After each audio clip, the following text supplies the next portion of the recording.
Bonjour tout le monde. J'ai fait une petite découverte dernièrement dans Zoom. J'ai découvert qu'on pouvait créer des salles de réunion, des petites salles dans notre réunion Zoom.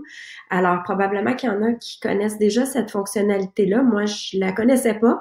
Puis je trouve que c'est vraiment intéressant parce que j'aime beaucoup que mes élèves puissent faire du travail d'équipe ensemble dans Zoom. Je trouve que c'est super motivant pour eux, puis que ça leur donne le goût d'aller plus loin. Donc, je trouvais ça dommage parce que je devais donner des heures différentes pour le travail d'équipe, tandis que là, ça me permet de recevoir toute la classe. Je pourrais recevoir toute la classe, puis chacun pourrait travailler dans des petites salles différentes.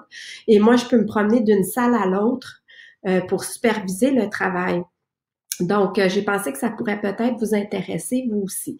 Alors, pour les besoins de la cause, j'ai créé une petite classe test ici. On va aller, je vais vous montrer comment on peut faire pour activer cette fonctionnalité-là de salle, de petite salle. Alors, dans votre profil Zoom, vous allez repérer votre réunion, vous allez choisir votre réunion, vous allez cliquer sur les paramètres et là, ensemble, on va aller activer le paramètre de petite salle qui est beaucoup plus bas ici. Attendez. OK, salle de petits groupes. Donc, moi, je l'avais déjà activé, mais d'emblée, ce n'est pas activé. Donc, vous devez absolument activer la fonctionnalité pour pouvoir y avoir accès dans votre réunion. Alors, une fois que ça c'est activé, je vais vous montrer ce que ça fait. On va retourner ici dans ma réunion test. On va commencer la réunion.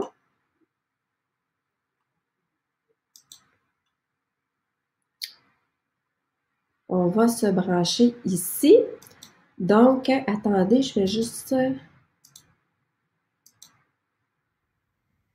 Maintenant, si on regarde ce que ça fait une fois qu'on est dans la réunion, alors je vais démarrer la réunion Zoom.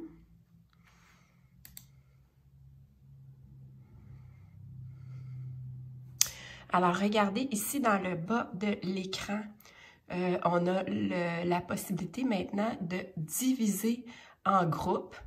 Donc, ce qu'on est allé activer dans nos paramètres, ben maintenant se retrouve ici en bas de l'écran. Par contre, je n'ai pas trouvé sur le iPad comment faire. Je ne sais pas si c'est disponible sur l'iPad, mais là, sur mon Mac, ça fonctionne. Donc, vous avez la possibilité de le faire de façon automatique en sélectionnant le nombre de participants ou de façon manuelle. Moi, c'est ce que j'ai fait. J'ai créé des salles de conférences qu'on peut renommer.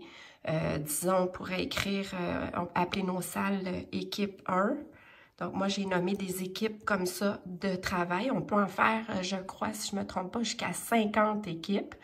Donc, équipe 1. Et là, je peux affecter tous ceux qui vont être connectés là, à ma réunion vont apparaître ici. Alors, je vais pouvoir aller sélectionner les élèves qui vont faire partie de l'équipe 1, l'équipe 2, l'équipe 3, etc.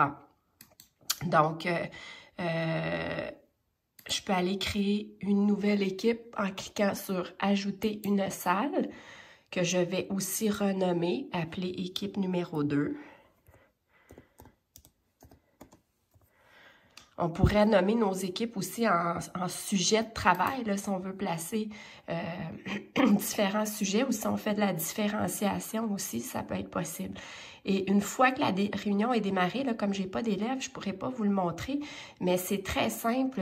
Vous avez juste à chaque fois à cliquer « Rejoindre l'équipe numéro 1 » ou « Rejoindre l'équipe numéro 2 ». On quitte l'équipe numéro 1 pour aller rejoindre l'équipe numéro 2. Donc, les équipes ne se voient pas entre elles, mais vous avez la possibilité de vous promener d'une salle à l'autre. Alors, je pense que c'est une option vraiment intéressante dans Zoom. Alors, j'espère que vous avez apprécié ce petit tutoriel.